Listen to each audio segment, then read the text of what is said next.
of now, they are still actively working for Moises Caicedo. They are not negotiating for any other player. So I think today is going to be a crucial day.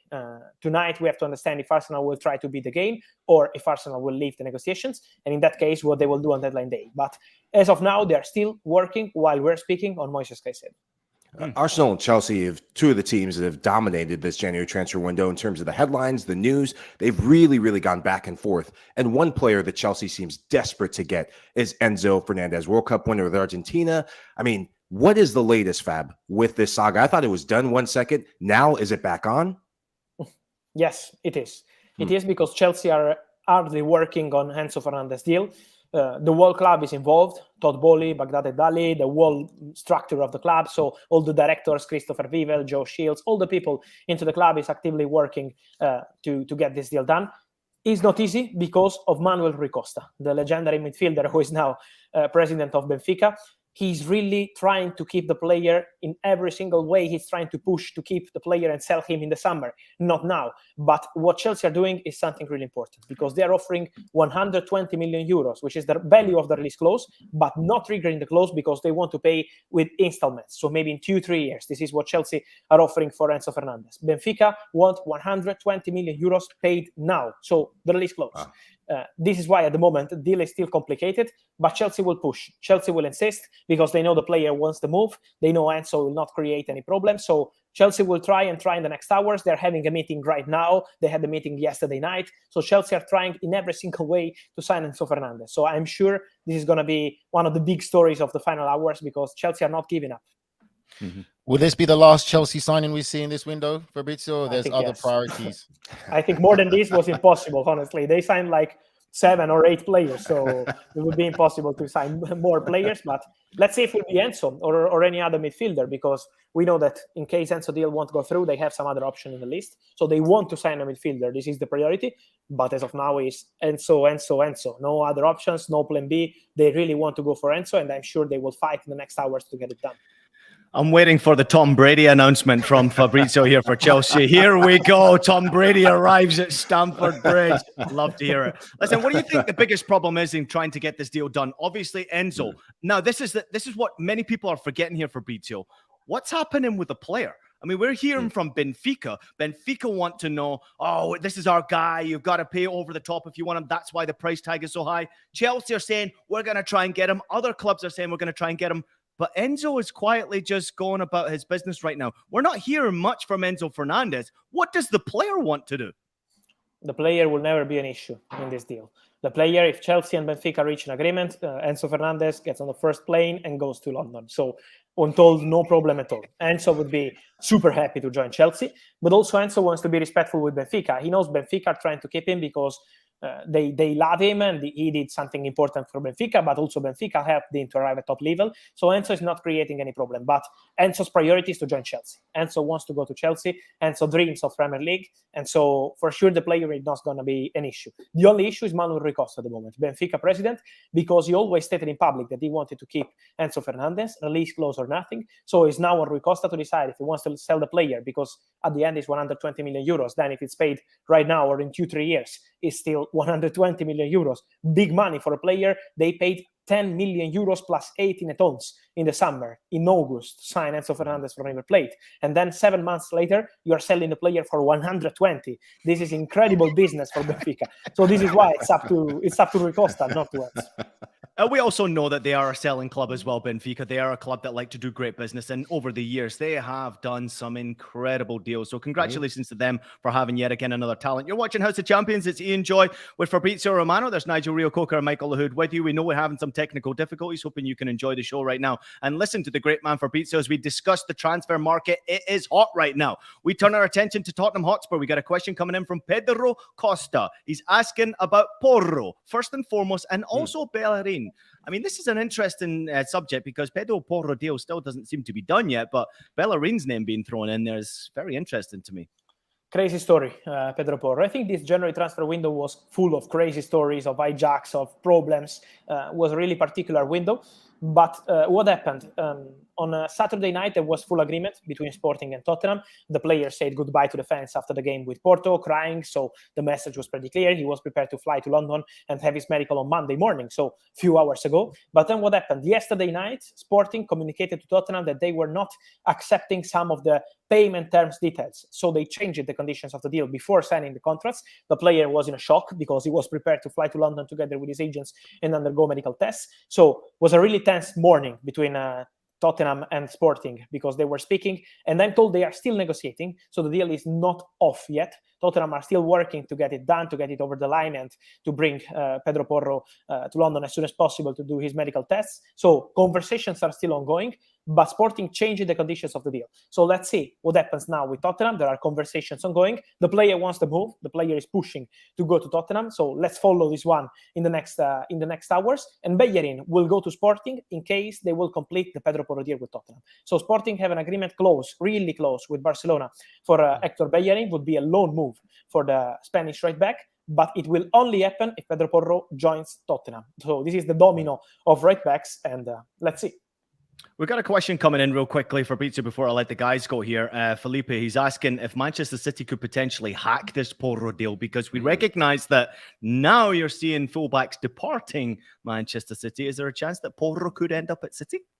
At the moment, no. At the moment, they are not conversating for Porro. So I think they're focused on different kind of situation of players, and I would not be surprised if Man City will keep the same squad. Also, they were considering Cancelo a left back more than a right back. I still think he's a right back because officially he's a right back, but Pep was always playing him on the left. So they were considering him as part of the left backs. And so at the moment, they are not working on Porro, but it's true they have this clause, but they already gave the green light to Tottenham. So at the moment, the focus is on trying to get the Tottenham deal done. Mm-hmm. Well, Mike, you could do the Leeds one, man. I was going to do it, but you do it. USA crap. Fab, I've been dying to ask this question. Big USMNT fan here, as you know. So is Nigel Coker, deep down inside. Don't let the English accent fool you, but I got to go. Weston McKennie, dying to know. Is it done? Can we get a here we go with this Leeds move? And second, what does this mean in terms of Juve and potential more Exodus players leaving out of the club? Yes, I think the deal is done for McKennie. He was having his medical today morning, so now he's going to sign the contract and everything will be announced, but the deal is done. It's 1.2 million euros loan fee and 33 million euros by option, not mandatory, with some add-ons included. So the total package could be around 40 million euros from what I'm told, in case they will trigger the option in the summer. The contract of Weston McKennie will be for the next 5 years, in case he will stay at Leeds on permanent deal in the summer. So everything is ready. They're signing the contracts in the afternoon, and then it will be official. So it's done, and I don't see any other outgoing for Juventus, honestly. I think Juventus will stay with the same squad. Nothing will happen in the next 24 hours. Let's see, maybe a new signing, a last-minute signing, but nothing is imminent or close at this stage. And Weston McKennie will probably be the only outgoing they will complete. But yes, Leeds can celebrate because the deal is almost done. It's just about announcing officially on their social media accounts. Fabrizio, I'm getting fed up at talking about Juventus, to be honest with you. It's driving me crazy, all this. I'd like to just see them put good performances out there on the pitch, and they've been really poor the last games watching them. Real quickly on Weston McKennie, was there any other teams interested in Weston McKennie before he did decide to go to Leeds? Yes, Nottingham Forest were keen on signing him, but it was never that advanced. For the player, Leeds was the only concrete option in the Premier League because, of course, of Jesse March and these American people into the club, of course, attracted him. But also the possibility to play the Premier League has always been his priority. So with Nottingham Forest, he had some conversation, also with Bournemouth and Aston Villa first weeks of January, but it was nothing concrete. It was just some calls with his agent. Leeds were really pushing on this one. The president, Radrizzani, was desperate to get this deal done after they missed out on Unahi, the midfielder who's joining Marseille from Angers. So McKennie was the priority, and I think they completed a very good deal because to sign a player like Weston McKennie with his experience on a loan with buy option, not mandatory, it means that you can decide in the summer, but at least you have this player for 6 months who's a very good player, who's going to be, I think, really with different mentality. It was not easy times for him at Juventus. It's not easy to be a Juventus player in this moment. So I think now for him to have fresh air and to go to Premier League and to join Leeds is going to be really helpful for Weston McKennie. Yeah, I agree. A club that was super busy in the summer window and followed a lot of your tweets, Nottingham Forest, very, very active in that window. Looks like they might be active again. Who are some of the players they're going against? Because I'm reading the likes of some big names from the likes of maybe a PSG or some other teams around Europe. Yes, Keylor Navas is one of the players they want. They have an agreement with the player because they're looking for a new goalkeeper. But the problem is PSG. PSG are not accepting the loan deal at the moment because they would cover more than 50% of the salary. And so at the moment, there is still no green light from PSG. Let's see what happens tomorrow. But Nottingham Forest are still trying for Keylor Navas, but really complicated at this stage. Let's see. It depends on Paris Saint-Germain more than on Nottingham Forest. They're looking for a new centre-back and could be Felipe from Atletico Madrid. There is a fight between Bayer Leverkusen and Nottingham Forest, but Felipe could join Nottingham Forest. This is the expectation. And in that case, Atletico Madrid will try to anticipate a deal they already concluded for the summer. Soyuncu from Leicester as new centre-back. There is an agreement because he's free agent in the summer with Soyuncu to join Atletico Madrid in June. But in case Felipe will go to Nottingham Forest, they will try to anticipate the Soyuncu deal in the final hours of the market. And then for Nottingham Forest, keep an eye on Brenner. There's a Brazilian player who is attracting interest by many European clubs, including Udinese and German clubs, but Nottingham Forest are interested. They're offering a loan with obligation to buy clause, and so I think they will be really busy in the final hours of the market. Couple of quick questions coming in from Newcastle United fans out there. Aaron, he says, Newcastle to sign a new midfielder before tomorrow, question mark. That one goes to you, Fabrizio. There's also another question from Vladimir Angelov. He's asking, ciao, fellas. Will Newcastle try and find a new midfielder? It seems like midfield is the area where Newcastle fans want a new addition. And you are very impressed, Fabrizio, with the way Newcastle have gone about their business. But what are you hearing? Yes, they're looking for a new midfielder because, of course, just to answer again on Nottingham Forest, Shelvey is going to be a new Nottingham Forest player also. I consider this one already done because he had his medical, so everything is already completed, will be announced soon, but he's joining Forest, and so this is why Newcastle are exploring the market for a new midfielder. They will look for a loan, so for an opportunity. I don't expect any big deal happening for Newcastle in that position. And so we had many rumors on Sander Berge, but at the moment I'm told he's not that advanced. They're looking for different options at the moment. And I will keep an eye until the end on Mateus França, this big talent from Flamengo, very good player, very good talent. They offered 20 million euros in a package deal, so including some add-ons. I'm told it was 16 plus 4, but Flamengo said no, they want 25. Let's see if Newcastle will return with a new bid, but Mateus França is a player they want, they're following, and they're always very good with young talents. Very, very good player. Very good player. Fabrizio, Barcelona, what's the truth of another superstar midfielder that's obviously going a bit quiet at Chelsea? N'Golo Conte, what's the links with that? No, nothing concrete at the moment. I'm told that Conte is negotiating with Chelsea on a new contract. It's something that they are discussing. I think talks will continue in February, March, because, of course, they were busy now with new signings. But Conte, first of all, Conte hopes to be back at the end of February, beginning of March. And this is the first step for him to be fit and to be back on the pitch. So this is the priority. And then they're negotiating on a new deal. So Barca are informed on the situation of Conte, as many other clubs, in case he will be a free agent. But as of now, the priority of the player is to speak to Chelsea and to try to extend the contract. So the situation is really open around Kanté, but I would not exclude his contract extension with Chelsea. Fab, last for me. Are there any other news with Barcelona? Because every time I look at La Liga, I look at transfers, I look at business deals, stocks being sold. Heck, they can sell my stocks if they want because they've been that active. But can we get any other updates from them? I'm not sure because of financial fair play. It's not easy for Barcelona to move on the market because of financial fair play in January. In the summer, they will be back, but in January, it's not easy because of the financial fair play. So let's see if Hector Bellerin goes to Sporting. That could be the case for Barca to try to find a last-minute opportunity for a new fullback. Otherwise, I would not be surprised if they continue with the same squad because of the financial fair play situation. The legendary Fabrizio Romano, you never disappoint me. Thank you so much for joining us. But before you go, what is the one transfer right now that you're waiting for? The one that you've got your side eye on your phone right now, waiting for it to happen right now. Which one? Enzo Fernandez, honestly. This Enzo is the biggest one, and is really hot in the last few minutes and hours. There is a meeting ongoing, so I think we will have this Enzo story for the next hours and probably for the deadline day. Everybody out there, make sure you go check out Fabrizio's social media so you can follow all the latest transfer news. When it closes, you will get a here we go. Fabrizio, we can't thank you enough for everything you're doing. We wish you good luck as the window closes, and we appreciate you. We'll see you once again as the window closes, and we can go through all these crazy transfers. We can't wait to discuss it all with you and how you went about your business. We appreciate you. Thanks a lot. Arrivederci. All right, everybody. We're going to take a quick break. More to come from the boys when we come. Keep those questions coming in. House of Champions will be right back after this short break. The UEFA Champions League knockout phase, Europe's yearly do-or-die battle royale. where winning is all that matters. The knockout rounds begin February 14th and 15th. Stream every match live exclusively on Paramount Plus.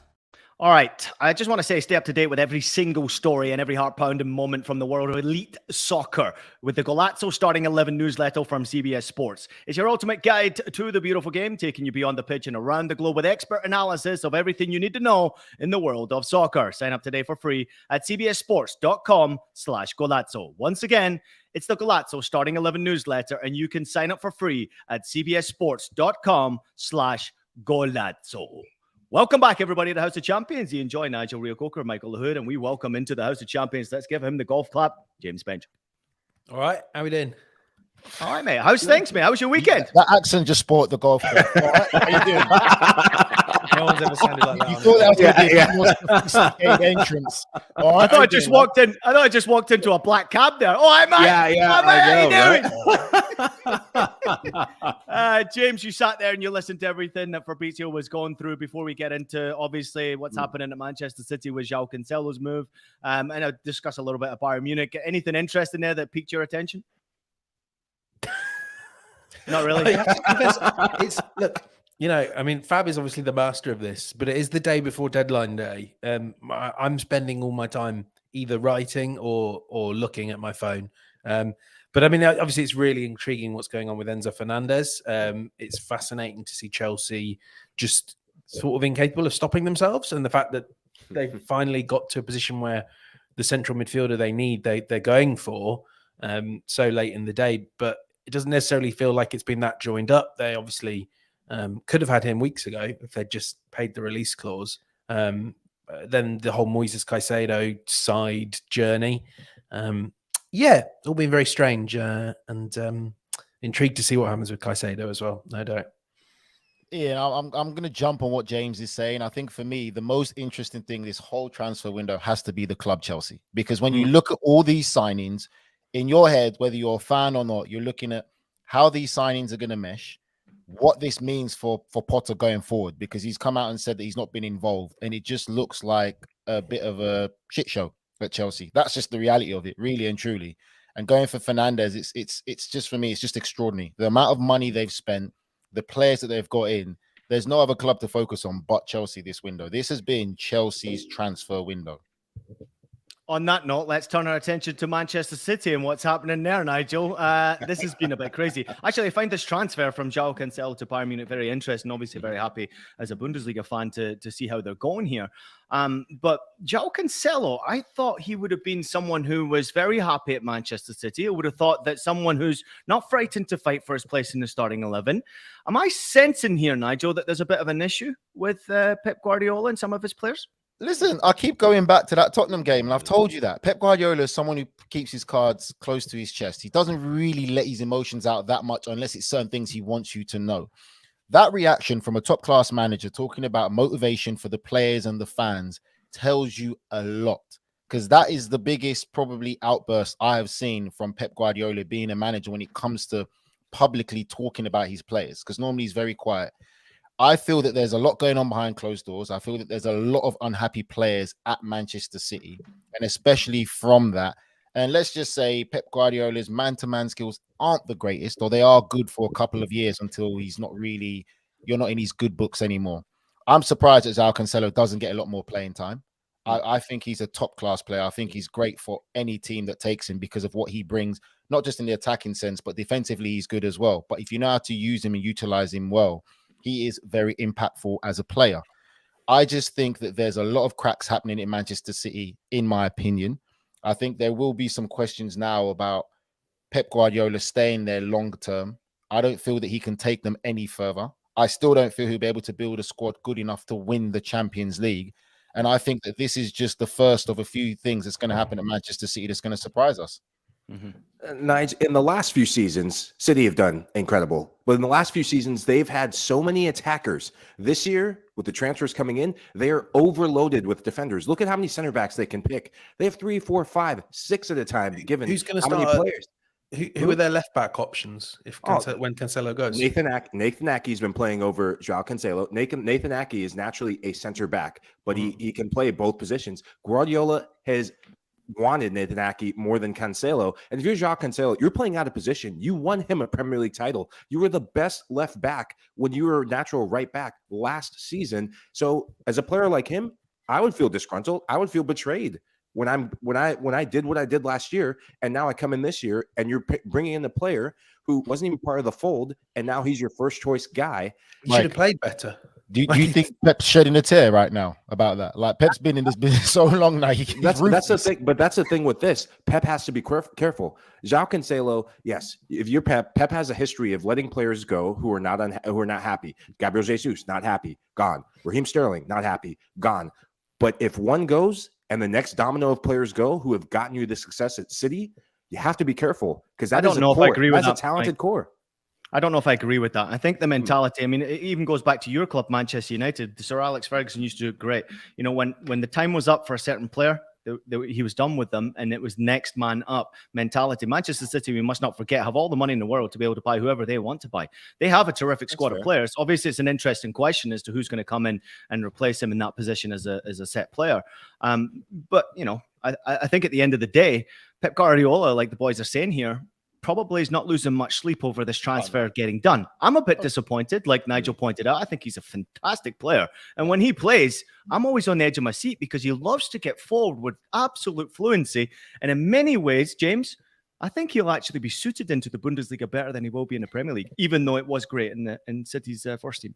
I mean, it'll certainly be interesting. My assumption is he comes into Bayern and plays as a sort of natural right back, goes back to that role, and Alphonso Davies is on the other flank. And it's great deal for Bayern. I have my doubts whether they will pay up in the summer to sign him. It's be a lot of money for a 28-year-old when we know they want to sign that big money striker. So I do wonder if City are basically kicking the can down the road. I mean, look, I don't really understand this from a Man City perspective, unless you feel like what we're really talking about here is a club that can't manage Pep. You know, Pep his authority is so unquestionable that City, it would appear, are willing to go into, you know, the decisive period of this season with a repurposed left back, with a repurposed centre back at left back, and his backup, the guy's name Sergio Gomez. Yep, it has not looked good enough because, of course, he hasn't. He's a kid. You know, he wasn't the one they wanted to sign. They wanted Cucurella. I'm certain Cucurella would be a lot better for City than he is for Chelsea. And, you know, you have to kind of sometimes be willing to ride out the rough. You know, Cancelo might want to leave. Cancelo clearly does want to leave. That's the indications we've got coming out of Manchester, that he's pretty keen to move on after a bust up with Guardiola. And Guardiola's view in those cases is always let them go. Well, you let Zinchenko go, not for a bust up, but because he wanted to move on and find something new. You can't just doing this.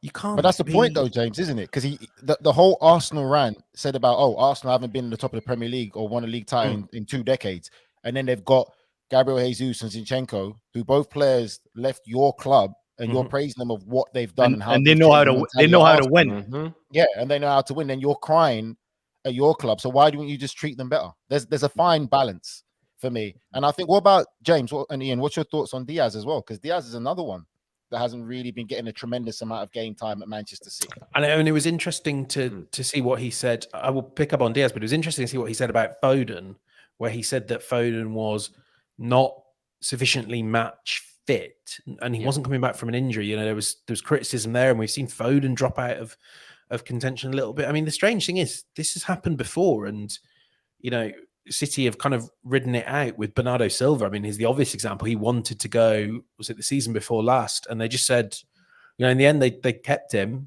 partly against his will. But look how effective that was. I mean, Diaz is another. It's hard because like a lot of what City have done with that defense looks really good. Ake was fantastic against Arsenal. John Stones has come on leaps and bounds. Akanji is a good signing. I love Rico Lewis, although he is going to get exposed because he's a teenager, and the games where he is tested defensively, he's going to find it hard. But like, you know, that you're robbing yourself of vital depth. You're putting yourself in a real headache when you're going to be competing in 3 competitions, going deep in 3 competitions. And I think sometimes you've just got to suck it up. Keep someone like Cancelo around, even if he's unhappy, and go at the end of the season. It happens everywhere, but not in this case. Mm-hmm. I think this will be the first of many exits from this City team.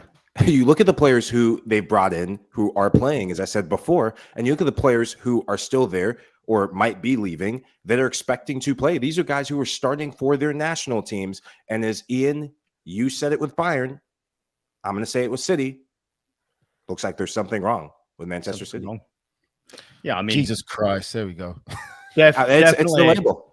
The label. Definitely the results tell you that at this moment in time. I want to turn our attention to Bayern in just a minute, but James, we've got some questions coming in to you, and there's a lot of people in the chats right now.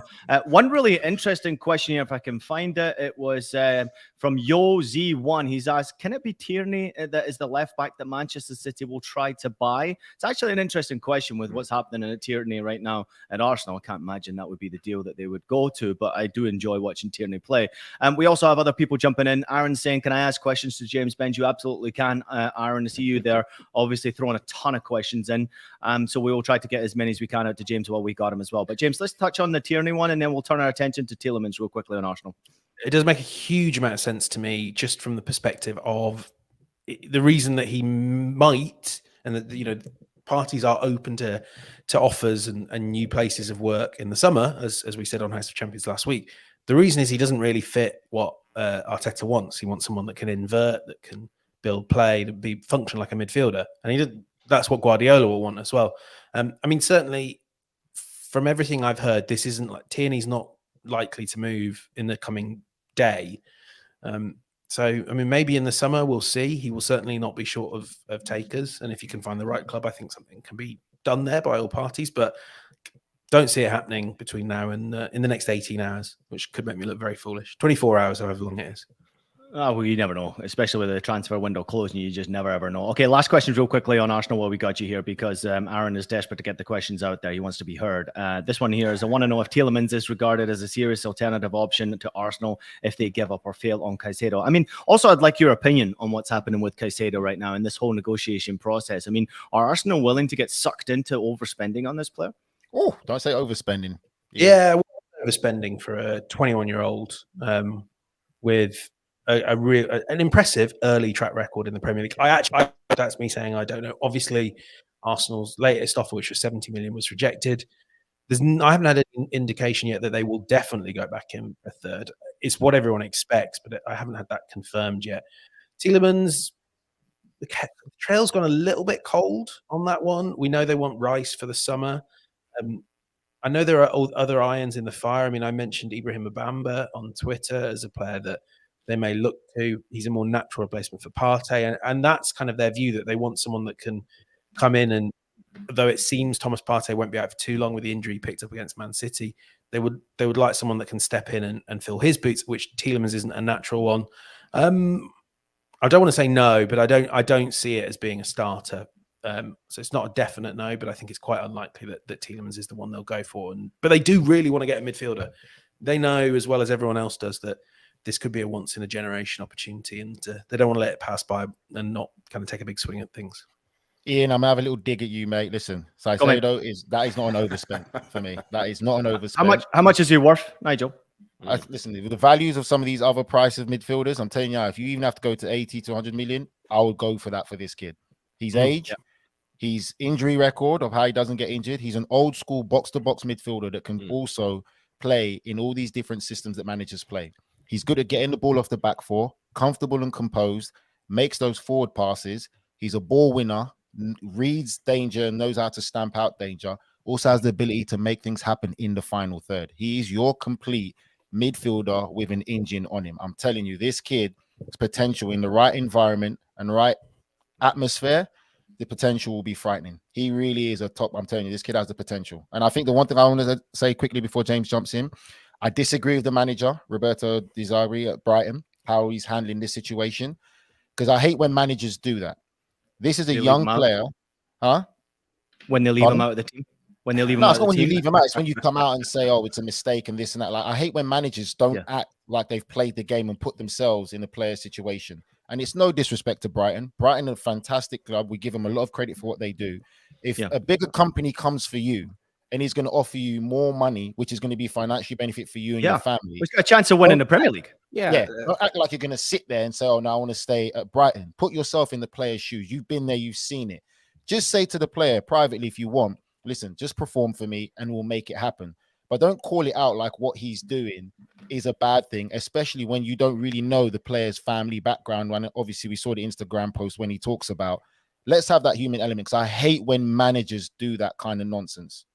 I'm just to pick up on, I was in that press conference, and I think one thing he kind of really wanted to get across was, and I don't necessarily agree with this, but that this is blame Caicedo's agents, not Caicedo. And he did say, I understand why a player would want to make this move. And the notable thing he said as well is, if he has to go, we're ready to go without him. And just at that game, the only other thing I'd want to say, I was sat there going, God, I hope Brighton do some sort of loyalty card, and that once you've got 9, your 10th one comes free, because there are so many good players in that team. I mean, everyone talked about Matoma, obviously, McAllister. Lewis Dunk is outstanding. You guys, when you see him in the flesh, the way he reads the game and the passes that didn't go to Salah, because Dunk just took that step to the right direction. I mean, I wouldn't say outstanding, James. I'm sorry, I can't say outstanding for Dunk. He's great. Good. He's good. He's solid. Solid, yeah. He's annoying. Solid is the right word. Solid. If you're always 8 out of 10, I think that's outstanding. Especially with the way they're playing right now. It's fantastic to watch them perform like this. Nigel, you're getting hammered here. There's a lot of people who agree with you, and a lot of people who disagree with what you're saying about the price tag. They can hammer me all they want. I've played centre midfield. I can spot a midfield talent whether they like it or not. And I'm not saying it, but if you're going to compare it to the price of other players, potentially, there's no way you can say, oh, Caicedo's only worth 50, 60 million. Watch how he controls a game. You tell me a 21-year-old that gets the ball in centre midfield in the modern day game and can control the game and say everything goes through me, like the likes of when Steven Gerrard, Patrick Vieira, and all their players do it. Caicedo can do that. So all these people who say, oh, he's not worth it. So you're going to tell me Declan Rice is worth 100 million and Caicedo is only worth 50 or 60? Mike, you're quiet here. What's up? I can see De Zerbi's decision-making. You look at where Brighton are in the table. It's selfish, Mike. There's no more to exactly. He's a manager of Brighton. He's not Caicedo's personal manager. He's going to do what's in the best interest of the club. But you can be honest. That's the thing I hate about managers who play the game out. Be honest. Don't act like, just say it's for your own selfish. Okay, but if Chelsea came in for De Zerbi or AC Milan came in for him, do you think he's going to stay at Brighton? I say this. Look at the price tag that we're talking about now for Caicedo. You don't think clubs are going to pay even more money for him in the summer, especially if Brighton keep on doing what they're doing? They're going to pay even more money for him. So why sell him now? I wouldn't. I'd keep him. You're having success. Look, this is a guy who's pivotal. You're having success with him in your team. You're having success without him in your team. Keep him now. You are so close to having a historic season. Why get rid of him? I wouldn't do it. I don't blame the manager. Look, the player can have his sentiments. I don't blame the manager at all. You can't blame the player either, though, Mike, because the player's had an incredible season, and obviously he's been playing very well for his young age, and you get an incredible offer that can be life-changing money for you and your family, but also you can win a title, which is something that very few players ever get the opportunity to do. And the reason why Nigel knows a midfielder is because he used to get the midfielder next to him to do all the work for him. So you knew the value of those midfielders, because I know people like Nigel, you just like sitting there and be go on, lad. I know, I played with people like I can see that smile. See that smile. Ian, but Ian, come on, you know it, right? And the funny thing is, and I always say this to, I don't know if I said to James, when I went back before I stopped playing, I went to West Ham, I was training under 21s. Who was I training with? Declan Rice. What did Declan? Thank you. I was training with Declan and the young boys, right? So he's the one who's under 23s captain. So within 3 minutes of training, I went to the head coach. I went, who's that kid? Declan Rice, the captain. I went, he should be with the first team. A week later, not because of what I said or anything like that, I'm just saying, honestly, something happened because players weren't involved, whatever it is. Declan made his debut and started playing. Within 3 minutes of training with him, looking at his attitude, how he was training, how he applied himself, everything I could see in training, I'm like, this kid should be with the first team. And then 2-3 weeks later, he made his debut and he stayed in. So I understand and I read the game and I know what's what. Another player that I saw is one of my friends, an agent, took me to watch Fulham under 23s. Harvey Elliott, I spotted him in the first 2 minutes. I'm like, yeah, that kid's got it. And he was playing under 23s before he got his move to go to Liverpool. So I'm just saying, from what I'm seeing, that's what it is. Look at our producer trying to wind me up. So what you're basically saying, Nigel, is that you're getting a cut from this deal. When Declan does make that move and it's 100 million, Nigel's in for at least a milli because, he was the one that said, who's that kid over there? Get him in the first team. Now, listen, we appreciate stories like that because obviously having that experience and helping these youngsters, I recognize it myself. You need these experienced players to nourish you and give you an opportunity. And it goes the same for the coaches. The coaches have got to understand, and it was a great point you pointed out about De Zerbi here. He's also been in that position. He should understand what it's like as a player when a massive club comes in. A massive club comes in who's flying right now. Confidence, got a top coach. Players are loving life. You're living in a great city. Why on earth would you want to try and keep that player down? I get it. You want to do well for your own club and you want to get results. Things are going well, so you don't want to break it. But at the end of the day, it's about that human and it's about that player and it's about where the potential can be. The ceiling seems to be higher than Brighton Football Club. Real quickly, there's breaking news coming from Fabrizio Romano. We just let him go a moment ago. Go back and watch the show if you want to listen to what he was discussing. But he has just posted only moments ago that there's an exclusive. Everton has submitted a bid to sign Conor Gallagher from Chelsea. It's 40 million proposal plus 5 million add-ons. Chelsea will make the decision soon as there are other players interested. So I'm guessing that probably means that there could be a move on Enzo happening sometime in the midfield soon. But we also have more news. James Bend, I'm going to come to you on this one. It's official, confirmed. Sean Dyche is confirmed as Everton manager to replace Frank Lampard contract until 2025. There's quality in the squad, he says, but we have to make them shine. Interesting. I actually say it like this. He said, "It's quality. It's quality. Let me tell you, there's quality in the squad here. We just got to go make them shine." I can't wait for James to answer this. No, because I'm going to surprise you. Because cultured Londoner, metropolitan, liberal elite, all that stuff. Oh boy, I love this appointment. I think this is outstanding. Why? Because he is the best chance you have to keep you in the Premier League. I know it's not guaranteed because obviously he took Burnley down. And, as we said on the show last week, this Everton squad isn't that special. It isn't a mid-table squad. It's a 17th to 19th place squad. But Sean Dyche is used to keeping those sorts of teams up. And obviously, I think it's a 1.5 year or a 2.5 year contract. So he's got something beyond the season. And look, I know that Everton fans don't dream of this sunlit upland of playing 4-4-2 negative football, just keeping it tight and keeping in it. But actually, until you've got that new stadium and until you've sorted out your financial mess, that's what you need to do. All you need to do is be the 16th best team in England, the 17th best team in England. And I think Sean Dyche is the perfect appointment to get you there. James, quick question for you.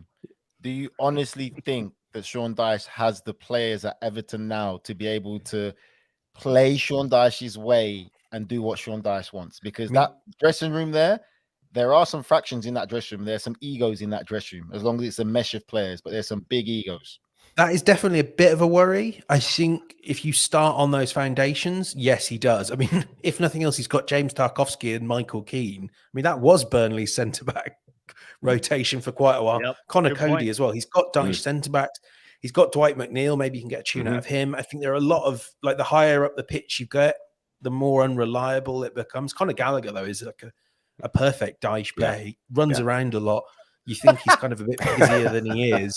But I mean, if you play a 4-3-3, he did that fantastically for Palace. So I still would stand by what we all said last week, that I think they're going down, but I think this guy is sort of the best option you have to try and change that. Ooh. I missed last week. What's the 3 going down? Sorry, Michael. I wasn't there. Just quick one before we all agreed that they were going to get relegated. We were emphatic about that. I like this managerial move. I can't wait to go back to a 4-4-2 because we know that's what's happening. Forget the 4-3-3. Forget some of the things that Lampard tried to do. And what this Everton team should do, and they will do under Dyche, is they're going to bypass midfield and lump it forward. Calvert-Lewin, hopefully he can hold the ball up like he used to. If he can hold the ball up, they're going to be more difficult to play against.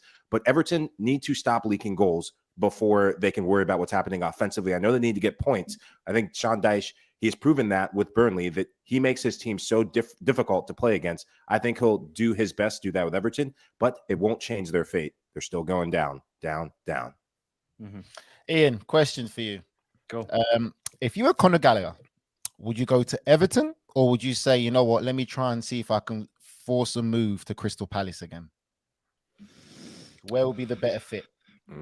I mean, I obviously liked him at Palace, right? I think Palace would be a great fit for him. And I think Patrick needs a little bit of help in that team at the moment as well. So I would have loved to have seen that. But I have to admire someone who's not frightened to take on the challenge of trying to save a club from relegation. I do think that's pretty good with Everton in particular. Because that's a big task, Ian. You know what Everton fans are like. That is not like a simple club. You're going to a simple relegation, especially a young lad like that. I understand. I was just going to say, the scheduling, Nigel, as well, because we talked about it last week, the guys, but like I'll come back to you on this one. I was just looking at the schedule. Everton play Arsenal next on Saturday. They're at Liverpool. They're at home to Leeds, and then they're at home to Aston Villa. So they have 3 of their next 4 games at home, but you're playing Arsenal, Leeds, and Villa at home. So the Leeds, Villa, and then followed by a trip to Forest. I mean, these are massive games coming up. You can't wait 3-4 games before you start picking up points. You really have to start picking up points now. And James, you can follow up Nigel here. Now you're going in with a new boss in charge. This is going to be a real difficult game against Everton. Now they're going to make this as ugly as they possibly can to try and get points. Yeah, well, maybe, I mean, to be honest, maybe you guys can help me. You know, I don't know if you've played under the Roy Hodgsons, the Sean Dyches of your respective leagues and all that. How long? Are you asking if we played in the relegation zone? Is that what you're asking? Yeah. How long? And it's a very similar manager too, James. Yeah, we know these managers that come in and they drill you on the flat back 4 and all the, you know, shadow work and all those things. How long does it take to sink in? Because I mean, you know, I look at this and I think they're not going to be anywhere near ready for Arsenal, but maybe Liverpool, the emotion takes over, and actually then you might have enough time. I mean, correct me if I'm wrong. Have they just about got enough time to get this system nailed down? The only thing I would say is this: you have to have characters. It's characters that come to the front of the line in these situations in your dressing room that make it happen. If you don't have characters, you're going to struggle. You're going to have a lot of pretenders. But if you've got real, genuine characters and players, and Ian and Mike and Lutis, you know the guys who are the pretenders and you know the real guys. They might not be your most talented players, but they'll give you 110% and really do it for the team. The problem with Everton is they've got too many players there who feel Everton is a stepping stone club. And obviously we heard that Frank Lampard fell out with the midfielder. Apparently he was training by himself. Is it the Corre? He was training by himself for a period, wasn't it? Anana didn't train. He didn't turn up to training. I didn't know about Decore. I think so. Yeah. So he had a falling out. Apparently, a story came out. Just have to check which player it was. But things like that don't help when you're in a relegation fight. It's just showing how fractured it is. And when I look at Everton, for me, I'm sorry, I just don't see it. I don't see it performance-wise. I don't see togetherness. I don't see a real direction in the sense of what they're doing. Their best player for me has been Iwobi. Now. Is Sean Dyche going to be able to get the same out of Iwobi now playing the Sean Dyche system? Because Iwobi's been sensational from start of the season up till now. And I just worry about his form maybe changing because he might not be able to respond to Sean Dyche's style. I think a player that's been frozen out this season that I think will thrive under Sean Dyche is Michael Keane.